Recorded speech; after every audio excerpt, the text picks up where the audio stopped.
Social networks have acquired increasing importance in our modern society. These websites can operate on different levels, as for example in relationship networks like Facebook, MySpace, Google+, picture networks like Instagram and Flickr, professional networks like LinkedIn, and many others. All of them let us analyze how those organizations develop their activities, how people reach their goals, and also to measure the value of those people's obtain using them. But before anything, let's see what current users of these famous websites think about them.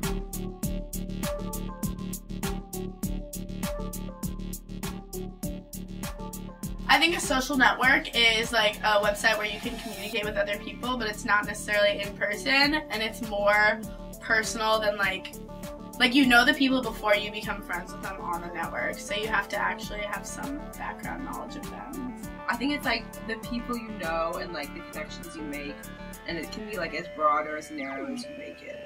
So it's like it's your friends, but also other people who share the same interests and like what you're interested in, I guess. It's Instagram. I think it's a form of social networking. And then like, I don't really have a Twitter, but like sometimes you can read like celebrities' Twitters. Social network, I think that is kind of a new environment. You feel that people can relate to each other as the way we can think about the five senses. All the five senses, and they're like one specific way of interacting socially. Social networks allow this second stage, like the second sense, the second way of interacting with people. So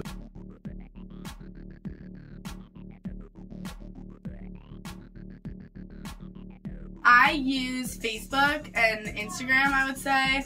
I use them to talk to my friends, and like especially now, like for events, like it's really good to like just be able to invite people and go to stuff. Twitter, I got recently, and I use also to like figure out what's going on, like more like day to day, just like I don't know, like people's like daily lives. I use it just for like Facebook to like keep in contact with people, or like definitely a little bit of stalking, but not in like a weird way. Like, what did my friends do? Like, what was the party last night? Like, what photos were posted? I think everyone does that. I use Facebook mostly for photo sharing. I use Twitter for status updates and quick updates or thoughts. I use Pinterest to track arts and crafts, and Tumblr to repost artsy photos.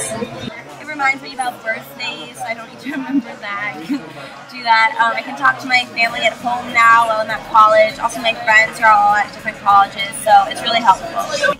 Tumblr is it's like a social network, but you usually don't always know everyone that you follow on Tumblr. So it's like got a little bit more mystery, which I think makes it more interesting. It's easier, like if you're going to communicate with like a group of other people, it's easier I think to have a Facebook group than say like a group text message, which is really annoying because it's always like your phone's always vibrating like at random times in class and stuff, so that's a pain. I mean, general guidelines would go as long as maybe a few times a day, just checking what's happening events-wise, people chatting up or bringing up a new conversation. That would be some checking on that and interacting that way.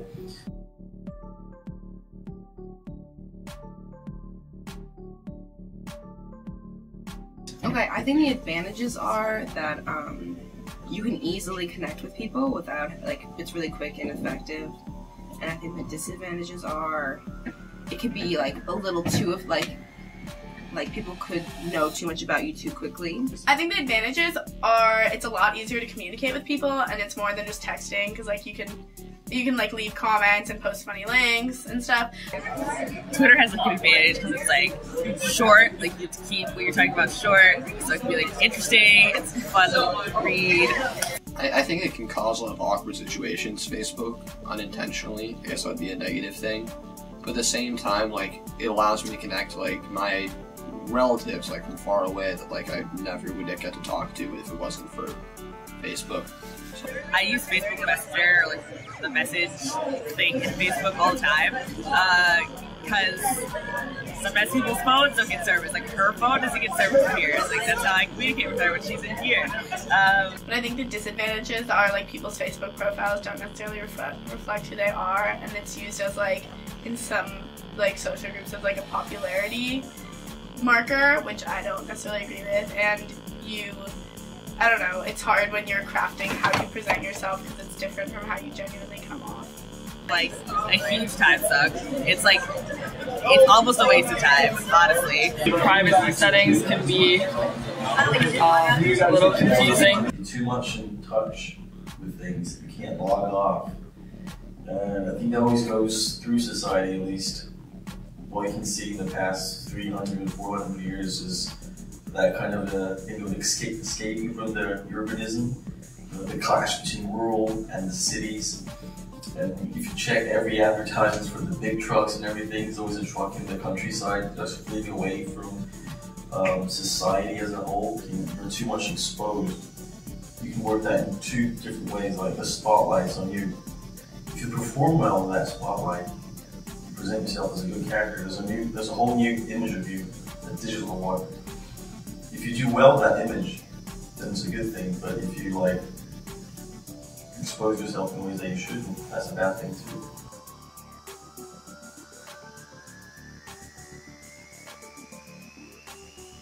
I do think it's safe. I mean, I think pretty much in life you can do anything in a safe way or an unsafe way. And I think that if you're going to be smart about social networking sites, then I think that it's easy to be safe with them. And you don't reveal like any of your really personal information, like your address. But other than that, I think it's fine. When my little brother made his Facebook last year, he didn't understand any privacy settings, so he had everything public, and he was getting all these random friend requests and likes. Literally, it's either like everything's private or it's completely public. I mean, I think that if you are using a social networking site, you should learn how to use it. It's easy to look up and learn how to, set your privacy controls to however you want them set. I wouldn't say it's safe. I would say it's like there's definitely the potential for it to be unsafe. But at this point, I think that like everybody uses Facebook and everything about yours is already on there anyway. I think that social networking isn't necessarily safe, and kind of all your photos will end up everywhere, but at the same time there's so much, like the utility of it is like more than necessarily the harm that can come from it.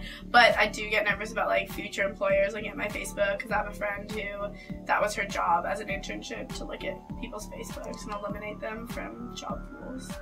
So I think an employer can definitely look at your Facebook and look at things you've done in your past and judge you based on them. So I think you have to be really careful what's posted and what's private and what's public, because I think it's pretty dangerous. Like, I definitely hear about stalking things. I don't really feel like it's a prevalent part of our lives, but it's definitely out there. I think we're seeing kind of a trend towards what generations are changing, and every generation that passes by, it seems that people are at a younger age exposing themselves to several different things, alcohol, cigarettes, anything, drugs, and using that analogy of social networking is a personality translated into a computer code in a way. People are behaving oddly also in that social network, so people in the younger generation, newer generations are going crazy early. That reflects on the social network, so I don't know, I think it's definitely unsafe. As an upshot of what I'm saying, it's unsafe. You have to be really careful. It has bad consequences if you don't know how to carry yourself. So it's the same way as going out in society nowadays. If you just go crazy, drinking all the time, you're going to have a bad image. And that's going to, in the same way, a bad image, for instance, in Facebook is going to have the same bad consequences as I would do that in real life. We can easily notice that people spend a lot of time on social networks. What we need to extract from that is that life can also be sometimes as thrilling as a Facebook post or a YouTube video. Isn't it time for us to try to log off a little bit?